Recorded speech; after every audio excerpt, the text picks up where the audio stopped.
In today's video, I'll teach you how to block Lloyds debit card.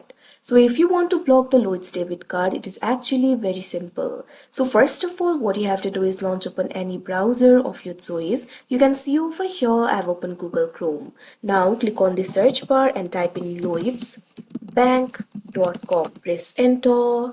After you do that, you'll be led to the official website of Lloyds Bank. So in order to block your debit card, you need to have Lloyds account. Right now I do not have it, but I'll tell you what to do. So normally if your card is lost or stolen, you might want to block your debit card. It is completely safe and secure. It will block your card straight away and it saves you a phone call.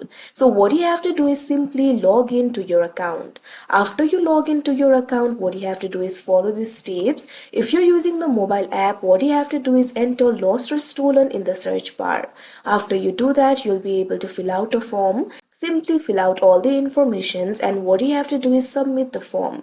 After you do that, Lloyds will cancel your card straight away and you'll receive your new card in 5 working days depending on the type of card you have ordered. Likewise, if you're using online banking, what you have to do is simply select the option for help and support after you log in to your account. It will be at the top of your account overview page.